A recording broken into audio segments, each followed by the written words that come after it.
আসসালামু আলাইকুম রহমতুল্লাহি ওয়াবারাকাতুহু। সম্মানিত দর্শক, বিএনপির যারা এমপি হবেন ত্রয়োদশ জাতীয় সংসদ নির্বাচনে, তাদের তালিকা প্রকাশ করা হয়েছে। সঙ্গত কারণেই বিএনপির যারা নেতাকর্মী তাদের একটা বিরাট অংশ আনন্দে উদ্বেলিত। তাদের খুশির সীমা পরিসীমা নেই। আর যারা মনোনয়ন পাননি তাদের লোকজন সব মিলিয়ে ধরেন সাকল্যে হাজার খানিক লোক, কেউ মনোকষ্টের মধ্যে আছেন, কেউ মুখ ভার করে আছেন, অথবা যারা মনোনয়ন পাননি তারা হয়তো ভাবছেন যে কি হলো এই দলটি করে, শেষ হয়ে যাক, নির্বাচন যেন না হয়, ইত্যাদি ইত্যাদি নানা রকম। এরকম যারা বঞ্চিত এবং শোষিত তারা সবসময় এই ধরনের কথাবার্তা বলে থাকেন। কিন্তু বাস্তবতা হলো যে এই 237টি অর্থাৎ 237 237টি আসনে যে প্রার্থীদের ঘোষণা করা হয়েছে তার মধ্যে একটি বাতিল করা হয়েছে, আর একটি সম্ভবত বাতিল হয়ে যাবে, এ দুটো। আর যে 63টি আসনে ঘোষণা করা হয়নি সেখানে হয়তো ঘোষণা করা হবে। এর ফলে বিএনপির মধ্যে এখন যে একটা হোমোজেনিয়াসনেস তৈরি হয়েছে, দেশ নিয়ে, প্রতিদ্বন্দ্বী নিয়ে, অন্য রাজনৈতিক দল নিয়ে কোনো কিছু নিয়ে চিন্তা ভাবনা করার সময় তাদের নেই। যারা ঘোষণা করেছেন তারা মনে করছেন যে ইতিহাসের একটা অন্যতম গুরুত্বপূর্ণ কাজ তারা করে ফেলেছেন। দ্বিতীয়ত, বিএনপির যারা প্রতিপক্ষ এই মুহূর্তে বাংলাদেশে আছেন, জামাত এবং অন্যান্য যে সকল দল, তারা আপাতত একেবারে অনেকটা নিশ্চুপ হয়ে গেছেন। এর কারণ হলো যে এখানে সুনামিটা এত বড়, ঘূর্ণিঝড়টা এত বড়, ওটাকে সামাল দেওয়ার মতো অবস্থা বাংলাদেশের কোনো রাজনৈতিক দলের নেই, কেবলমাত্র আওয়ামী লীগ ছাড়া। আর বাংলাদেশে যারা আওয়ামী লীগের নেতাকর্মী রয়েছেন তারা এখন যাকে বলা হয় অনেকটা বাস্তবতা বলি, মানে তারা এখন বিএনপির যারা লোকজন রয়েছে তাদেরকে রিকোয়েস্ট করছে তোমরা স্বতন্ত্র দাঁড়াও, যারা নমিনেশন পায়নি। আওয়ামী লীগের লোকজন বলছে আমরা ভোট দেব। এর কারণ হলো নির্বাচন কিন্তু একটা রোগের মতো। এখানে যখন স্লোগান হয়, তারপরে এখানে যখন প্রতিযোগিতা হয়, তখন যারা প্রতিপক্ষের লোকজন তাদের ভীষণ রকম তারা অপমান বোধ করে, কষ্টের মধ্যে থাকে। তো বিএনপির লোকজন মিছিল করবে, মিটিং করবে, তার সমপর্যায়ের একটা মিটিং জামাতের লোক করতে না পারলে তাদের রাজনীতি থাকে না। আবার ওদিকে ঘরের মধ্যে যে সকল আওয়ামী লীগের লোকজন রয়েছে তারা বিএনপির প্রার্থীর বিরুদ্ধে মিছিল করতে হবে এবং যে কোনো একটা কলাগাছ দাঁড় করিয়ে হলেও তাদেরকে নির্বাচনে আনার জন্য আওয়ামী লীগের যারা তৃণমূল পর্যায়ে নেতাকর্মী রয়েছেন তারা রীতিমতো পাগলামো করছেন। ফলে স্বতন্ত্র প্রার্থীর ছড়াছড়ি শুরু হয়ে গেছে। বিএনপির অনেক লোক, আওয়ামী লীগের অনেক লোক, ব্যবসায়ী যারা নিরপেক্ষ, মানে তাদের পেছনে বিএনপির বিক্ষুব্ধ লোক, তারপরে আওয়ামী লীগের যারা ভোটার তারা, এমনকি অন্যান্য ছোট ছোট রাজনৈতিক দলের যারা নেতাকর্মী তারা ভালো প্রার্থীর পেছনে রীতিমতো লাইন দিয়েছে এবং পাগল বানিয়ে ফেলছে। ফলে গ্রামে গঞ্জে নির্বাচনের একটা জোয়ার শুরু হয়ে গেছে। তো এই যে একটা জোয়ার, সেই জোয়ারের ফলে যে রাজনীতির মেরুকরণ তৈরি হয়েছে, এই জোয়ারের ফলে যে রাজনীতির সমীকরণ তৈরি হয়েছে, এতে করে বিএনপি ইতিহাসের সবচেয়ে মারাত্মক ঝুঁকির মধ্যে পড়ে গেছে। বিএনপির কেন্দ্রীয় কমান্ড আর শেখ হাসিনা গত 14 মাসের মধ্যে সবচেয়ে সুখময় যে সময়, এই সময়টি বিএনপির এই প্রার্থী ঘোষণার পর তারা সেটা পেয়ে গেছে। এর ফলে শেখ হাসিনা, তিনি নিজে, তার দল এবং তার যারা লোকজন রয়েছেন এখন প্রবাসে তারা, এবং একই সঙ্গে তাকে যারা মদত দিচ্ছেন দিল্লির পররাষ্ট্র মন্ত্রণালয়, প্রতিরক্ষা মন্ত্রণালয় এবং বিশেষত অজিত দোভাল, এই টেবিলগুলো ভীষণ রকম যাকে বলা হয় ব্যস্ত সময় পার করছে। ভারতীয় পত্রপত্রিকায় নানা রকম যাকে বলা হয় উস্কানি দেওয়া শুরু হয়েছে। আপনারা ইতিমধ্যে শুনেছেন যে আমাদের দিনাজপুরের ওই অঞ্চলে যে শিলিগুড়ি চিকেন নেক রয়েছে, সেই শিলিগুড়ি চিকেন নেক নিয়ে ভারতীয় পত্রপত্রিকা, ভারতীয় ইউটিউবার যারা রয়েছে, কন্টেন্ট ক্রিয়েটর, তারা কী ধরনের উস্কানিমূলক কন্টেন্ট তৈরি করেছেন। অন্যদিকে যে সকল আওয়ামী লীগের লোকজন দেশের বাইরে থেকে কনটেন্ট তৈরি করছেন, তারাও শিলিগুড়ি নেক নিয়ে বা চিকেন নেক নিয়ে যে সকল বক্তব্য দিচ্ছেন, যে সকল যুদ্ধের দামামা বাজাচ্ছেন, ওটা আসলে বাংলাদেশে বসে আমরা এগুলো বলতে পারবো না, আর সম্ভবও নয়। তো এনিওয়ে, আমি যেটা গুরুত্ব বোঝানোর জন্য যে এটাকে একটা মোক্ষম সময় হিসেবে বেছে নিয়েছে দিল্লি, অজিত দোভাল, আওয়ামী লীগের যারা লোকজন আছে, সেটা হলো গণ্ডগোল লাগানোর জন্য, কমপ্লেক্স তৈরি করার জন্য, জটিলতা তৈরি করার জন্য, এবং যাকে বলা হয় বিএনপিকে রাজনৈতিকভাবে শেষ করে দেওয়ার জন্য। তো সেটা কিভাবে এবং কেনই বা শেখ হাসিনা এই সময়টাতে উল্লাস প্রকাশ করছেন এবং হাসি দিচ্ছেন? প্রথম কারণ হলো, গত এই 14 মাসের মধ্যে এই প্রথমবার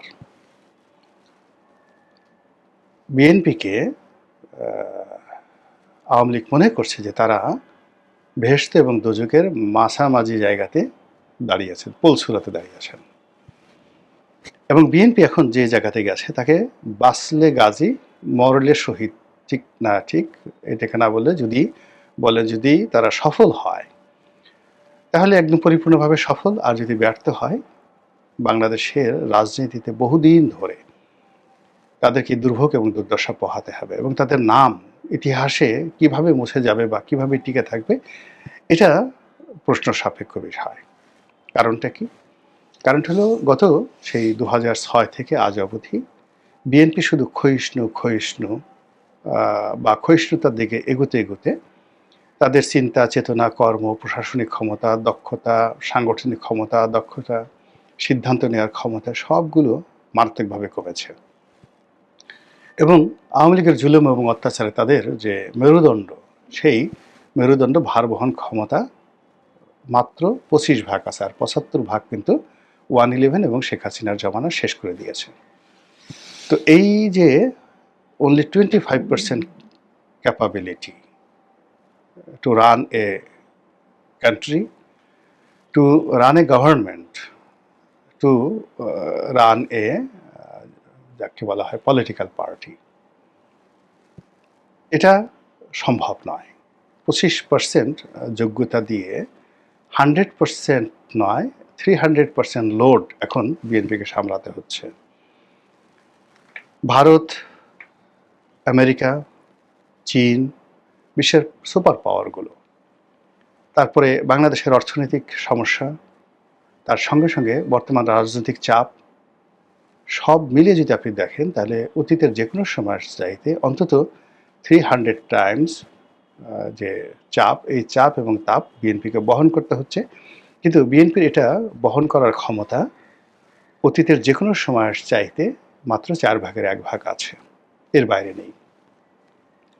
ফলে কি হলো, গত 14টি মাসে তাদের যে ভুল হয়েছে, ভ্রান্তি হয়েছে, বা তাদের যে দুর্ভোগ হয়েছে, দুর্দশা হয়েছে, দুর্নাম হয়েছে, বদনাম হয়েছে, এ সব কিছু তারা মিনিমাইজ করার চেষ্টা করেছে নেগোসিয়েশনের মাধ্যমে।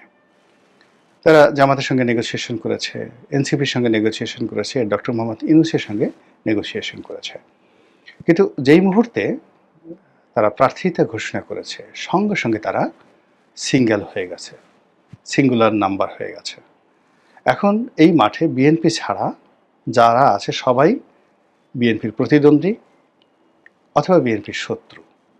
কেউ বিএনপির বন্ধু এই মুহূর্তে রাজনৈতিক অঙ্গনে নেই। এর ফলে কি হলো, শেখ হাসিনা, অজিত দোভাল তারা খেলতে পারবে বিএনপির এগেনস্টে। তারা এখন ইচ্ছা করলে জামাতের সঙ্গে বন্ধুত্ব করতে পারবে, গোপনে বা প্রকাশ্যে। তারা ইচ্ছা করলে এখন ডক্টর মোহাম্মদ ইউনূসের সঙ্গে সম্পর্ক করতে পারবে, গোপনে অথবা প্রকাশ্যে, ভারতের মাধ্যমে অথবা তারা নিজেরা সরাসরি। তারা এখন ইচ্ছা করলে বিএনপির বিদ্রোহী প্রার্থীদেরকে নিয়ে খেলতে পারবে, বিনিয়োগ করতে পারবে। বিভিন্ন জায়গাতে বিএনপির যারা প্রার্থী হয়েছে সেই প্রার্থীর বিরুদ্ধে তারা বিদ্রোহ করাতে পারবে, বিপ্লব করাতে পারবে, মিছিল করাতে পারবে, মিটিং করাতে পারবে এবং প্রার্থীর জীবন তছনছ করে দিতে পারবে। অনেক জায়গাতে দেখুন যে বিএনপির প্রার্থীদের বিরুদ্ধে যে মিছিল হচ্ছে, এখানে দেখবেন যে মদদ দিচ্ছে বিএনপির লোকজন, যতটা দিচ্ছে তার চেয়ে বেশি মদদ দিচ্ছে আওয়ামী লীগের লোকজন। ফলে প্রতিটি নির্বাচনী এলাকা রীতিমতো এক একটা মৃত্যুকূপে পরিণত হয়েছে। আমি যেহেতু নির্বাচন করেছি, আমার একটা নির্বাচনী এলাকা আছে। ফলে এই জিনিসটি প্র্যাকটিক্যালি বাস্তবে কতটা ভয়ঙ্কর হয়ে পড়েছে, এটা আমি ঢাকাতে বসে টের পাচ্ছি। প্রতিটা মুহূর্তে টের পাচ্ছি। ফোন ধরতে, ধরতে মানে মানে জান বের হয়ে যাচ্ছে এবং ফোনে এখন কথা বলছি না। বেশিরভাগ 90% ফোন বলতে গেলে এখন এভয়েড করছি। তো কাজেই প্রতিটি ৩০০টি আসনে এখানে বিএনপির জন্য একটা মানে ৩০০টি মরণ ফাঁদ, ৩০০টি মৃত্যুকূপ, ৩০০টি ট্রায়াঙ্গেল তৈরি হয়ে গেছে, বারমুদার ট্রায়াঙ্গেলের মতো। আর এখানে বিভিন্ন অ্যাঙ্গেলে ৩০০টি অ্যাঙ্গেলে খেলার সুযোগ এসে গেছে শেখ হাসিনার এবং তিনি এই কাজে খুব অভ্যস্ত। তার লোক আছে, টাকা আছে এবং ধরুন সে সীমান্ত এলাকা যেমন যশোর, চাঁপাইনবাবগঞ্জ, কুষ্টিয়া, নীলফামারী, দিনাজপুর, সিলেট এই অঞ্চলে, তারপরে পার্বত্য চট্টগ্রাম, কক্সবাজার এই অঞ্চলে শেখ হাসিনা যদি খেলতে চান, তিনি যেভাবে ইচ্ছা সেভাবে এই বিএনপির প্রার্থীর সঙ্গে খেলতে পারেন। এবং এখন এই যে বিএনপির প্রার্থী যারা ঘোষণা হয়েছে এবং যারা নির্বাচনী এলাকায় নির্বাচনে ব্যস্ত, মাত্র ৮ থেকে ১০টি অকারেন্স যদি ঘটে, ১০টি বিরূপ ঘটনা ঘটে, বেশি দরকার নেই, মাত্র ১০, only 10, এটা জাস্ট 1-2 ব্যাপার, তুলি মারার বিষয়।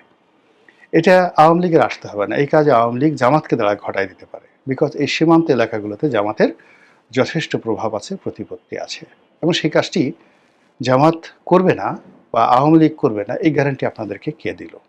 আর এই কর্মকাণ্ডকে মোকাবেলা করবে, এটার জন্য যে প্রশাসন দরকার, যে সাংগঠনিক ভিত্তি দরকার, যে শক্তিমত্তা দরকার, যে কানেক্টিভিটি দরকার, তার একটাও বিএনপির নেই। বিএনপির মামলাগুলো সচল আছে। দুর্নীতি দমন কমিশনে যে মামলাগুলো চলছিল সেই মামলাগুলো আগের মতোই চলছে। সবাইকে হাজিরা দিতে হচ্ছে এবং তারা কতটা মানসিকভাবে বিষণ্ণ, বিপর্যস্ত এবং অপদস্থ এই রাষ্ট্র দ্বারা, তার উদাহরণ হলো যে এই যে বিএনপি মনোনয়ন পেলেন এহসানুল হক মিলন, ডক্টর এহসানুল হক মিলন।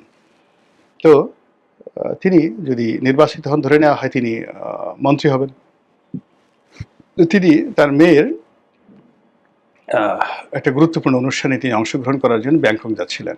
ব্যাংকক থেকে আমেরিকা যাবেন। এয়ারপোর্ট থেকে তাকে রীতিমতো গলা ধাক্কা দিয়ে, ঘাড় ধাক্কা দিয়ে তাকে বলা হলো যে আপনি বিদেশ ভ্রমণ করতে পারবেন না। বিএনপির পক্ষ থেকে একটা টু শব্দ করা হয়েছে, প্রতিবাদ করা হয়েছে, কোনো একটা বক্তব্য দেওয়া হয়েছে? বা ডক্টর এহসানুল হক মিলন, যিনি 1/11-এর সময় দুর্নীতি দমন কমিশন থেকে তার কাছে চিঠি পাঠানো হয়েছিল হাজির হওয়ার জন্য, তো তিনি সেটা প্রকাশ্যে ছিঁড়ে ফেলে দিয়েছিলেন যে আমি তো দুর্নীতি করিনি, এত বড় সাহস আমাকে চিঠি দিয়েছে, কাজেই আমি যাব না এখানে, তোমরা যা ইচ্ছে তাই করো। যে সাহস তার 2006, 7, 8 সনে ছিল, যে সাহস 2018 সনে ছিল। তো শেখ হাসিনার সমস্ত যাকে বলা হয় রক্তচক্ষু উপেক্ষা করে তিনি বাংলাদেশে এসেছিলেন 2018 সালে নির্বাচন করার জন্য। তার লোকজন নমিনেশন না পেয়ে সেই বিএনপি অফিস ভাঙচুর করেছিল। সেই মানুষ এই জমানাতে নমিনেশন পেয়ে গেছেন, কিন্তু তারপর একটা টু শব্দ করতে পারছেন না। তাহলে বুঝতে হবে যে মানে টেলিফোন করে এই এটা করো ওটা করো, বা প্রশাসনকে একটা হুকুম দেবে, তদবির করানোর, জাস্ট ডমিনেট করবে, এই অবস্থা বিএনপির একটা সিঙ্গেল লোকের নেই। সেকেন্ডলি যেটা হয়েছে সেটা হলো যে গত 14 মাসে যদি ধরেন, এনসিপির হাসনাত, সার্জিস, মাহফুজ, আসিফ মাহমুদ, সজীব ভুঁইয়া থেকে শুরু করে আক্তার, অন্য যে সকল লোকজন, নাসিরউদ্দিন পাটোয়ারি, মানে ওনারা যদি মুখ খুলেন যে গত 14 মাসে বিএনপির কোন কোন নেতা তাদের সাথে কথা বলেছেন, কি কি আবদার করেছেন এবং কি আশঙ্কা ব্যক্ত করেছেন, এই কথাগুলো যদি তারা বলতে থাকেন, বিশ্বাস করেন বিএনপির অনেক শীর্ষ নেতার কাপড় চোপড় নষ্ট হয়ে যাবে। একটা ব্যবসার জন্য, একটা টেন্ডারের জন্য, একটি তদবিরের জন্য, কিংবা আরও অনেক কিছুর জন্য এই যুবকদের পিছনে কোন কোন নেতা কত তারিখে এনসিপি অফিসে গেছেন, কত তারিখে ফোন করেছেন, কত তারিখে মন্ত্রণালয়ে গেছেন, কত তারিখে মন্ত্রীর দপ্তরে ফোন করেছেন, এই জিনিসগুলো যদি প্রকাশ করা হয়, আপনি বুঝতে পারবেন যে বিএনপির যে 75% ব্যাকবোন নেই, 25% ব্যাকবোন নিয়ে তারা এত বড় চাপ তারা সহ্য করছেন, এটা ওই এনসিপির কথা শুনলে আপনি বুঝতে পারবেন। যখন একটা মানুষের মেরুদণ্ড সোজা থাকে, ও মরে যাবে কিন্তু মাথা নোয়াবে না। সন্তানের বয়সে এনসিপির যারা লোকজনরা আছে, তাদের কাছে যাওয়া, কথাবার্তা বলা, ইট মিনস আপনার মেরুদণ্ড শেষ। আপনি যখন একবার মামুনুল হকের সঙ্গে বৈঠক করার চেষ্টা করছেন, তাকে দলে আনার চেষ্টা করছেন, মনোনয়ন দেওয়ার চেষ্টা করছেন, আবার মামুনুল হক আপনাদেরকে বাদ দিয়ে আবার যখন জামাতের সঙ্গে এক টেবিলে বসছে, আপনি বুঝতে হবে যে আপনার মেরুদণ্ড শেষ। আপনার যখন অন্যান্য ছোট ছোট, আমি কারো নাম বললাম না, এই কারণ হলো যে এ সকল দলের যে সকল কর্তা ব্যক্তি সবাই আমার খুব আপনজন, স্নেহভাজন, তো অনেকে শ্রদ্ধাভাজন। তো বিএনপির মতো একটা দল যখন এদের পিছনে ঘুরছে, নমিনেশন নিয়ে তাদের বাড়ি বাড়ি যাচ্ছে, দলের সবচেয়ে বড় বড় নেতাদেরকে পাঠাচ্ছে এ সকল ছোট ছোট দলের নেতাদেরকে তুষ্ট রাখার জন্য, তাদেরকে নিজেদের পক্ষে রাখার জন্য, তখনই বুঝতে হবে যে মেরুদণ্ড গেছে, মেরুদণ্ড আর নেই। তো এই যে একটা অবস্থা তৈরি হয়েছে একটা দলের, সেই দল এখন যে প্রার্থী ঘোষণা করলো, সেই প্রার্থী ঘোষণা করে পুরো রাজনীতির অঙ্গনে একা হয়ে গেছে। আর সবাইকে তাদের প্রতিদ্বন্দ্বী রূপে, তাদের প্রতিপক্ষ রূপে তারা যেভাবে ঠেলে দিয়েছে, এটা সামাল দেওয়ার মতো অবস্থা এখন বিএনপির নাই। আর তাদের প্রতিপক্ষ এই দেশের দুর্বল শাসন ব্যবস্থা, দুর্বল অর্থনীতি এবং সব কিছু যেখানে টলটলায়মান, কোনোটাই এখানে বিশ্বাসযোগ্য নয়। কোনো কথাকে আপনি বিশ্বাস করতে পারছেন না, আর কোনো কথা আপনি যাকে বলা হয় অবহেলা করতে পারছেন না। এখানে কেউ যদি এসে বলে ওয়াকার সাহেব এই কথা বলেছে, ক্যান্টনমেন্টে এটা হয়েছে, আপনাকে বিশ্বাস করতে হবে, মিথ্যা হলে বিশ্বাস করতে হবে। কেউ যদি বলে ওই যে শিলিগুড়ি নেখে, তারপরে যে আসামে, ত্রিপুরাতে, কলকাতাতে এই এই জিনিস হচ্ছে, বিশ্বাস করতে হবে। এর কারণ হলো আপনি এখন কুলহারা মানে রমণী, এরকম একটা অবস্থা হয়ে যায়। কুলহারা কলঙ্কিনীর মতো অবস্থা হয়ে গেছে। পুরো বাংলাদেশ এখন অভিভাবকবিহীন। কেউ কোনো দায়িত্ব নিতে চাচ্ছে না। আপনি চিন্তা করেন, যেখানে বিজিএমই এর সভাপতি, গার্মেন্টস ম্যানুফ্যাকচারার অ্যাসোসিয়েশনের সভাপতি, ধরে নেওয়া হয় যে এই পদটি যে কোনো মন্ত্রীর চাইতেও শক্তিশালী। এর কারণ হলো বিজিএম এর অনুষ্ঠানে যাওয়ার জন্য সবসময় প্রধানমন্ত্রী এবং বিরোধী দলীয় নেত্রী, মানে তাদের অনুষ্ঠান যখন শুরু হতো বছরে, এক্সপো, ওটা উদ্বোধন করতেন প্রধানমন্ত্রী, আর সমাপ্তির যে অনুষ্ঠান সেটা বিরোধী দলীয় নেত্রী। এক অনুষ্ঠানে শেখ হাসিনা যেতেন, আর এক অনুষ্ঠানে খালেদা যেতেন। তো সেই বিজিএমই এর সভাপতি নেতাদেরকে কনভিন্স করার জন্য আওয়ামী লীগ, বিএনপি সেই 1991 থেকে এই পর্যন্ত তাদেরকে যেইভাবে পাইকারি হারে মনোনয়ন দিয়েছেন, সাবেক সভাপতি, বর্তমান সভাপতি, মানে ব্যবসায়ীদের ডমিনেশনে যে রাজনীতি বাংলাদেশে চলে আসছে, সেই গত 35 বছর ধরে এই প্রথম রাজনীতি এতটা টলটলায়মান যে বিজিএম এর নেতারা শত চেষ্টা করেও প্রধান উপদেষ্টা যাকে বলা হয় ডক্টর মোহাম্মদ ইউনূসের সঙ্গে দেখা করতে পারছেন না, অন্যান্য ব্যবসায়ী নেতারা পারছেন না। আর যখন স্বাভাবিক অবস্থায় থাকে তখন ব্যবসায়ী নেতাদের পিছনে রাষ্ট্র ঘুরতে থাকে।